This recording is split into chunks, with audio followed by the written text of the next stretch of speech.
मैं मेवाड़ इंडस्ट्रीज के साथ पार्टनरशिप करना चाहता हूँ।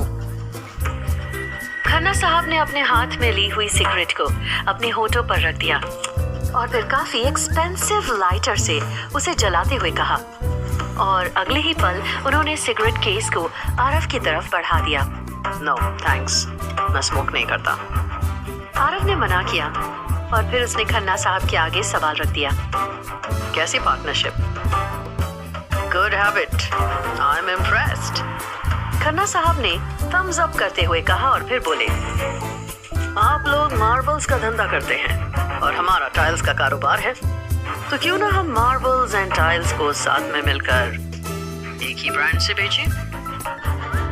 आई थिंक इस टाइम आप लोगों को पार्टनरशिप की जरूरत भी है। इतना कहते हुए खन्ना साहब आरव की तरफ देखकर अजीब तरह से मुस्कुराए। मेवाड़ एंड खन्ना मिलकर मार्केटिंग में धूम मचा देंगे, खन्ना ने मुस्कुराते हुए कहा और फिर सिगरेट की गहरी कश छोड़ते हुए पूरे ऑफिस को धुएं से भर दिया। आरव खन्ना साहब की ओर देखते हुए सोच में पड़ गया।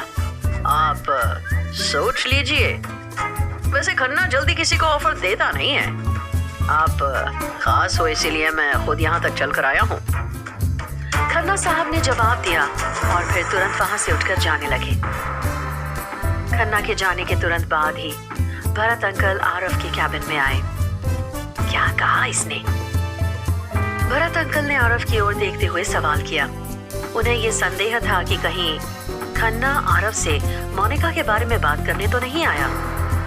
पार्टनरशिप का ऑफर लाए थे, बोल रहे थे कि मार्बल एंड टाइल्स का जॉइंट बिजनेस करेंगे।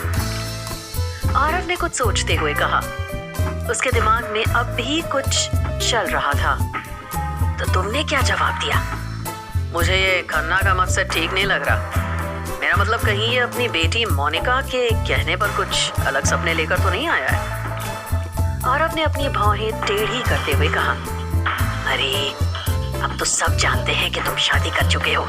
खन्ना भी जानता होगा, तो वो ये सब क्यों सोचेगा? भरत अंकल ने आरव को समझाते हुए कहा, और देखो अभी हमारी कंपनी की कंडीशन ठीक नहीं चल रही। खन्ना की पार्टनरशिप हमारे लिए बहुत फायदेमंद होगी। मेरी मानो तो तुम इस पार्टनरशिप के लिए हाँ कह दो। लेकिन अंकल, मुझे ये सब मोनिका का गेम लग रहा है। आरव ने थोड़ा परेशान होते हुए कहा, अरे तो वो कौन सा हमारी कंपनी का शेयर मांग रहा है? वो जस्ट एक पार्टनरशिप डील करना चाहता है। हमें इस टाइम किसी स्ट्रॉन्ग सपोर्ट की जरूरत है और खन्ना से बेहतर हमें कोई सपोर्ट नहीं कर सकता। ठीक है, आपको जो ठीक लगे। आरव को भरत अंकल की बात काफी हद तक ठीक लगी और ऐसे में उसने पार्टनरशिप के लिए हामी भर दी। रागिनी इस वक्त अपने रूम में अकेली थी। शाम के तकरीबन 6 बजे थे। तभी ऐसे में रागिनी कंफ्यूज थी कि भला इस वक्त रूम में कौन आ सकता है। उसने जल्दी से रूम का डोर ओपन किया और देखा कि वहां सामने मोनिका खड़ी थी। मोनिका को पहचानने में रागिनी को तनिक भी देर नहीं लगी। रागिनी कुछ कहती उससे पहले मोनिका खुद ही रूम में घुस आई। वाओ, तुम्हारी किस्मत कितनी अच्छी है ना। मोनिका ने रूम के चारों तरफ नजर फेरते हुए कहा और फिर रागिनी के ठीक सामने खड़ी होकर उसकी आंखों में देखती हुई बोली, इतने बड़े होटल और इतने शानदार रूम में तो तुमने कभी नौकर की हैसियत से भी घुसने का नहीं सोचा होगा। क्यों, सही कहा ना मैंने? मोनिका ने अपनी बाईं आंख की भौहें उठाते हुए कहा। रागिनी बिना किसी रिएक्शन के चुपचाप मोनिका की सारी बात सुनती रही। बोलो ना, बोलती क्यों नहीं? मोनिका ने रागिनी की आंखों में आंखें डालकर सवाल किया।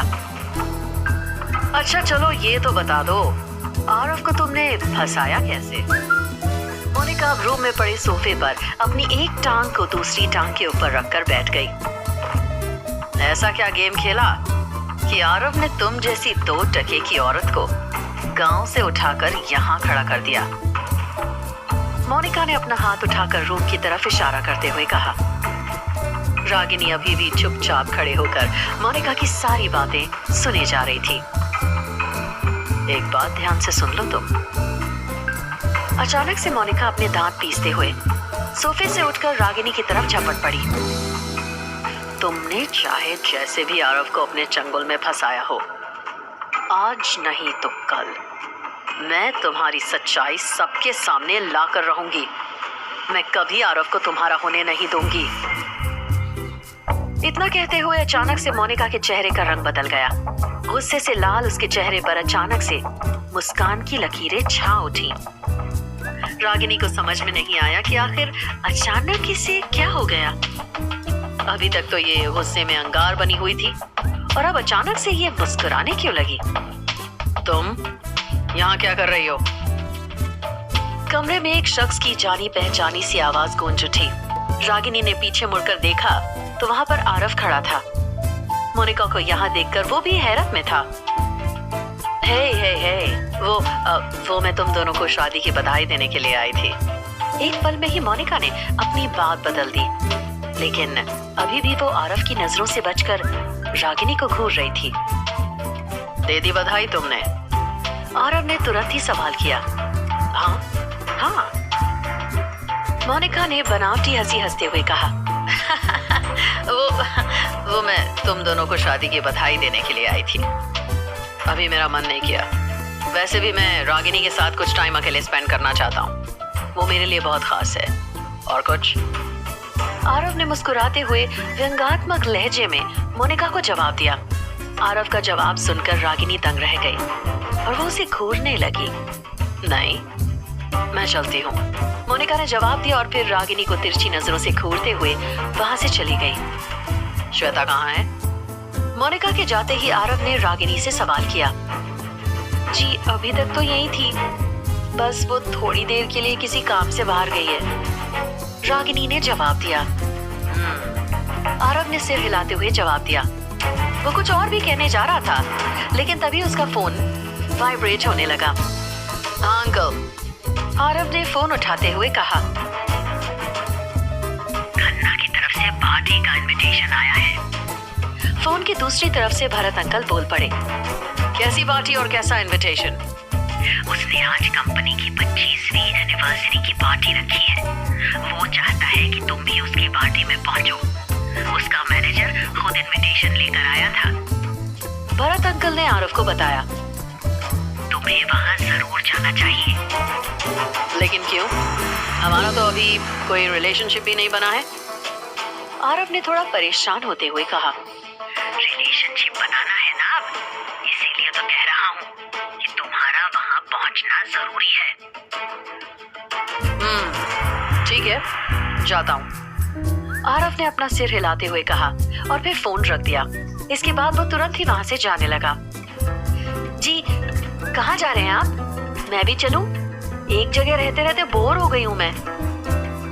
रागिनी ने थोड़ा एक्साइटेड होते हुए आरव से कहा। नहीं, वहां तुम्हारी कोई जरूरत नहीं है। आरव ने एक टूक जवाब दिया।